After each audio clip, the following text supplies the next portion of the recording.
Himachal Pradesh x services league जो थी, ये जो हमारी इंडिया की एपेक्स बॉडी है, इंडियन एक्स सर्विसेज लीग, जिसका head office Chanakyapuri new Delhi में स्थित है, वो फील्ड मार्शल के.एम. करियप्पा और जनरल थमैया ने दोनों ने मिलकर इस लीग को, Indian ex services league New Delhi को रजिस्टर कराया था मई 1964 में। और फिर उसके पश्चात हर एक स्टेट में अपनी अपनी लीग जो है वो खोलते गए। 1974 में रजिस्टर हुई सब डिस्ट्रिक्ट के नुमाइंदे उसमें गवर्निंग काउंसिल में हुए और प्रेसिडेंट चुने गए लेफ्टिनेंट जनरल के.एस. कटोच। 1975 के बाद इनके कांगड़ा यूनिट पहला यूनिट बना, दूसरा पालमपुर बना, तीसरा नूरपुर बना, फिर इस प्रकार से यूनिट बनते गए। इस समय हमारे 25 यूनिट हमारे अधीन, स्टेट के अधीन जो है वो काम कर रहे हैं, डिस्ट्रिक्ट लेवल पर या तहसील लेवल पर। अब हमारे इलेक्शन हुए 17 दिसंबर 2023 को 3 पोस्टों के लिए, प्रेसिडेंट, सीनियर वाइस प्रेसिडेंट और जनरल सेक्रेटरी। हर एक पोस्ट के लिए 3 कैंडिडेट थे। इसमें जब इलेक्शन हुई, जो हमारा कॉन्स्टिट्यूशन में प्रावधान है, जो आज तक होता रहा कि रेजिंग ऑफ हैंड से होता था, सीक्रेट बैलेट से नहीं होता था। लेकिन जब मेजर जनरल डी.वी.एस. राणा जी, जो कि पब्लिक सर्विस कमीशन के चेयरमैन थे 17 से 22 तक, उन्होंने भी कैंडिडेट प्रेसिडेंट के लिए भरा,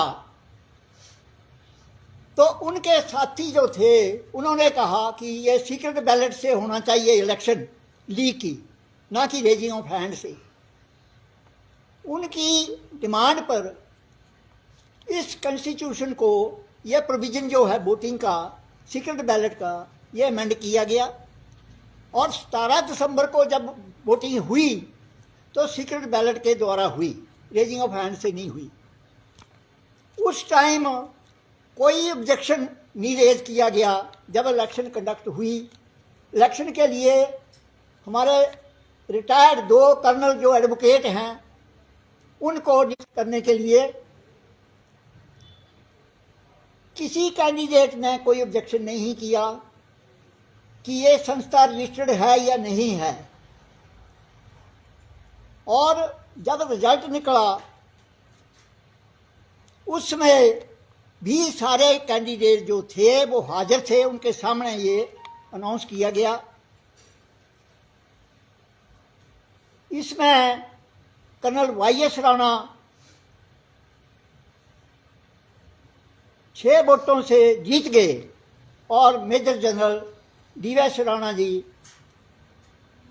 69 वोट से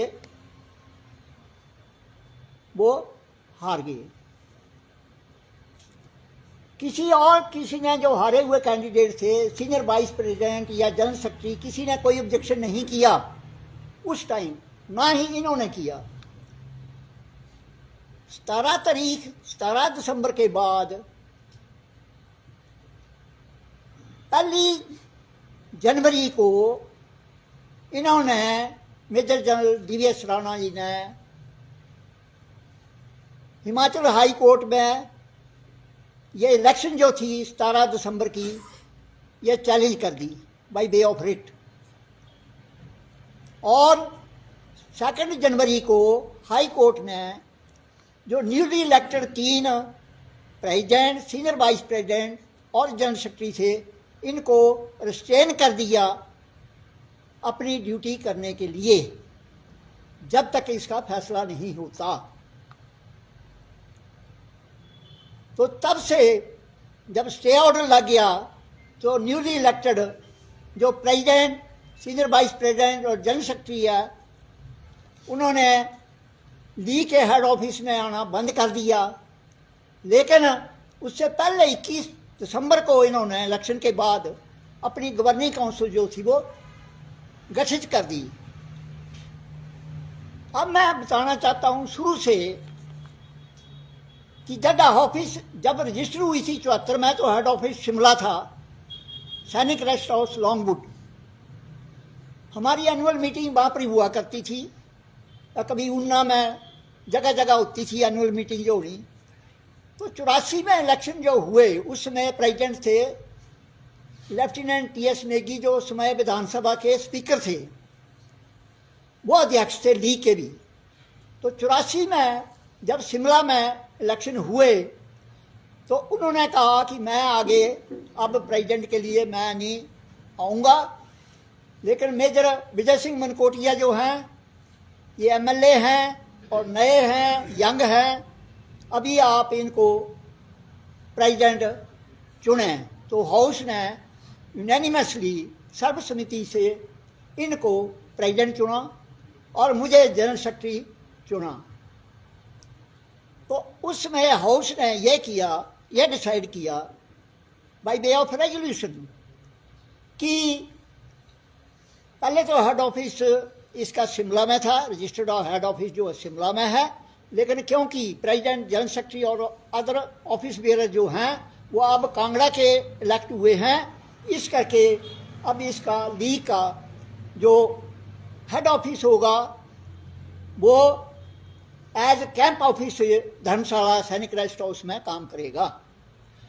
तो इलेक्शन के बाद फिर मैं जनरल सेक्रेटरी चुना गया, तो मैंने यहीं पर इसी जगह पहले एक स्टोर हाउस होता था, उसमें मैंने अपना ऑफिस जो है वो इस्टेब्लिश किया। और मैं रिकॉर्ड, मेरे से पहले जो जनरल सेक्रेटरी थे कर्नल विष्णु शर्मा कंडाघाट से, वो रिकॉर्ड मैंने उनसे लेकर मैं यहाँ रिकॉर्ड ले आया और उसके बाद ये ऑफिस जो है एज ए कैंप ऑफिस ये चलता रहा लीग का। इसकी इंफॉर्मेशन हमने रजिस्ट्रार कोऑपरेटिव सोसाइटी शिमला को, जहाँ पर ये रजिस्टर हुई थी, उनको भेज दी कि हमारा कैंप ऑफिस जो है अब धर्मशाला में होगा। कैंप ऑफिस काम चलता रहा। 1998 में जब यहाँ पर फिर मीटिंग हुई, एनुअल मीटिंग हुई हमारी, तो हाउस ने रिजॉल्व किया यूनानिमसली कि ये कैंप ऑफिस नहीं होना चाहिए, अब इसको हेड ऑफिस बना देना चाहिए। और वो रेजोल्यूशन पास हुआ यूनानिमसली और 98 मई से लेकर तब से ये हेड ऑफिस जो है ये लीग का यहीं पर धर्मशाला से ऑपरेट हो रहा है। ये जो अभी मीडिया में आ रहा है, जनरल साहब की, जनरल डी.वी.एस. राणा जी की स्टेटमेंट आ रही हैं कि ये अनरजिस्टर्ड बॉडी जो है ये 40 साल तक कैसे काम करती रही। अब एक्स सर्विसमैन पूरे हिमाचल के जो हैं वो भ्रमित हुए हैं कि क्या ये हमारी संस्था रजिस्टर्ड नहीं थी। तो इसका प्रूफ जो है कि ये हमारा जो memorandum and article of association of Himachal Pradesh x services league ये है, ये प्रिंटेड है। ये सेकंड एडिशन है जो मैंने रिवाइज किया है 1997 में। लेकिन हेड ऑफिस जो यहाँ पर रेजोल्यूशन पास हुआ वो हुआ मई 1998 में, इस करके उसका जिक्र इसमें नहीं है क्योंकि ये प्रिंट हुआ था 97 में। तो एज पर रूल रेगुलेशन और मेमोरेंडम के हिसाब से हमारा हेड ऑफिस ओरिजिनली 74 में तो रजिस्टर हुआ था शिमला में, लेकिन उसके बाद कैंप ऑफिस बना और 98 में मई के बाद जनरल हाउस ने ये पास किया कि ये धर्मशाला होगा। तब से ये हेड ऑफिस है, इसमें कोई शंका नहीं होनी चाहिए। आज की जो ये मैंने कॉन्फ्रेंस बुलाई है इसी को, इस चीज़ को क्लियर करना है कि ये भ्रमित कर रहे हैं, लोगों को भ्रमित कर रहे हैं कि ये रजिस्टर्ड बॉडी नहीं है, वेराज ये रजिस्टर्ड बॉडी है। इसका ये, और जो स्टेट के लीग हैं उनको कंट्रोल करती है हमारी जो टैक्स बॉडी दिल्ली में है, इंडियन एक्सर्विस लीग, वही कंट्रोल करती है। तो जब से ये ऑफिस बियर इलेक्टेड जो हैं उनको हाई कोर्ट ने रिस्ट्रेन कर दिया है, तो इंडियन एक्सर्विस लीग ने हमें 3 सदस्य की एक टीम बनाई है जो कि इनकी एब्सेंस में इसको कंट्रोल करेगी, यूनिटों को गाइड करेगी। जो 25 यूनिट काम कर रहे हैं तो उसका टीम लीडर मैं हूँ, मेरे साथ जो दूसरे हैं ऑनरी कैप्टन बिहारी लाल हैं और ऑनरी कैप्टन प्यार सिंह राणा हैं। ये 3 सदस्य इंडियन एक्सर्विस लीग ने नियुक्त किए हैं कि ऑल इलेक्टेड ऑफिस बियर जो हैं उनकी एब्सेंस में जब तक स्टे लगा है आप इसको लीग को चलाएंगे। और मैं 84 से 2006 तक लीग का, स्टेट लीग का जनरल सेक्रेटरी रहा हूँ। 2006 में मैंने वॉलंटरी कहा कि मैं अब जनरल सेक्रेटरी का काम नहीं कर सकता, प्रोफेशन में मुझे बहुत बोझ है। तो उसके बाद कर्नल YS राणा जो थे वो मेरे सक्सेसर जनरल सेक्रेटरी बने, जो कि ये 17 दिसंबर तक एज जनरल सेक्रेटरी थे। और 84 से लेकर मेजर विजय सिंह मनकोटिया ही इस लीग के प्रेसिडेंट जो वो चले आए। अब 17 दिसंबर को इन्होंने कहा कि मैंने आगे इलेक्शन नहीं लड़नी है, और तो इन्होंने ये जब ये कहा कि मैंने आगे इलेक्शन नहीं लड़नी है तो ये भेंट कर गए हैं अपनी यादाश्त को पूरे कि मैं 40 साल तक प्रेसिडेंट अनकॉन्टेस्टेड रहा, उसके एवज में इन्होंने यहाँ पर अपनी यादाश्त के लिए लगाई है प्लेट। तो इसके बावजूद इंडियन एक्सर्विस लीग ने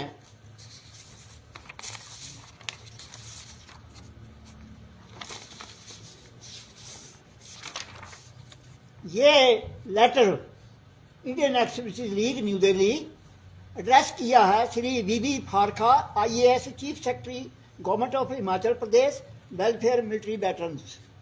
ये है 31 जुलाई 2016 का।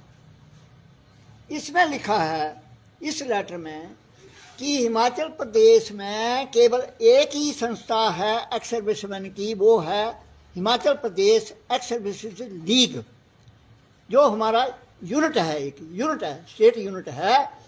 और कोई भी डिमांड एक्स सर्विसमैन की आपके पास आए तो केवल HP एक्स सर्विस लीग की तरफ से ही सुनी जाए, बाकी जो संस्था हैं उनकी ना सुनी जाए। क्योंकि ये जो इंडियन एक्स सर्विस लीग है ये पार्लियामेंट में रेजोल्यूशन हुआ था 1982 में, इसके बारे में जो खोली गई है इंडियन एक्सर्विस लीग दिल्ली में, जिसके ये फील्ड मार्शल KM क्रियाप्पा और जन थमैया ये फाउंडर मेंबर थे। दोनों ने इसको लीग को खड़ा किया था 1982 में। फिर पार्लियामेंट में रेजोल्यूशन पास हुआ, उसके बाद रिकॉग्निशन मिली कि इंडियन एक्सर्विस लीग जो है गवर्नमेंट की ये रिकॉग्नाइज्ड NGO है एक्स सर्विसमैन की। ये सारे कॉरस्पॉन्डेंस जो हैं ऊपर से आए हैं इंडियन एक्स सर्विस लीग से अथॉरिटीज़ को, वेरियस अथॉरिटीज़ को, कि केवल Himachal Pradesh ex service league जो कि रजिस्टर्ड है और recognised by government of India, उसी की केवल सुनी जाए, जो डिमांड है फौजियों की ये प्रस्तुत करें।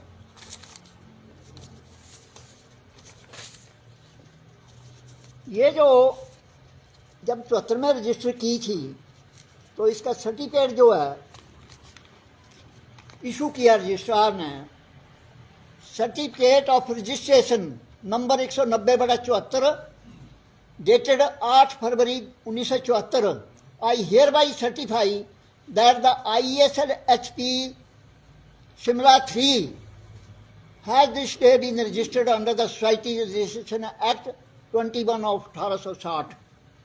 ये है ओरिजिनली जब 74 में रजिस्टर, लेकिन 75 में जब ये अमेंड किया इसका मेमोरेंडम, ये बड़ी बड़ी हस्तियों ने मिलकर शिमला में उसमें के जो एक्स सर्विसमैन थे उन्होंने तो साथ में ये लिख दिया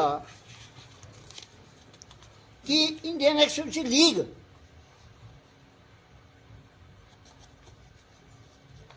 ये लिखा नेम इसका जो है, नेम इसमें the organisation covered by this memorandum and the article of association shall be known as the Himachal Pradesh Accessibility League and it is hereinafter referred to as the State League.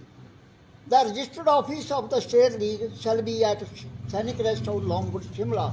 लेकिन जैसे मैंने कहा कि 98 में head office ये धर्मशाला कर दिया by the general house of the league. तो ये जो डाउट क्रिएट कर रहे हैं कि ये अनरजिस्टर्ड बॉडी है, ये सब गलत है। ये रजिस्टर्ड बॉडी है और हमारी एनुअल मीटिंग में जो चीफ गेस्ट होते थे, होते आ रहे हैं, या गवर्नर होंगे हिमाचल के या चीफ मिनिस्टर होंगे। हमें पहले ग्रांट भी मिलती थी 2 लाख की एनुअली देते थे, सरकार देती थी। तो अगर ये अनरजिस्टर्ड बॉडी होती तो फिर कैसे गवर्नर और चीफ मिनिस्टर आते थे? ये रजिस्ट्रार ने कोई ऑब्जेक्शन नहीं किया आज तक कि भाई अनरजिस्टर्ड बॉडी है हमारे पास, ये आप रजिस्टर्ड नहीं है। और इतने जो चीफ गेस्ट आते थे कभी कोई ऑब्जेक्शन नहीं हुआ, ग्रांट भी मिलती रही हमें।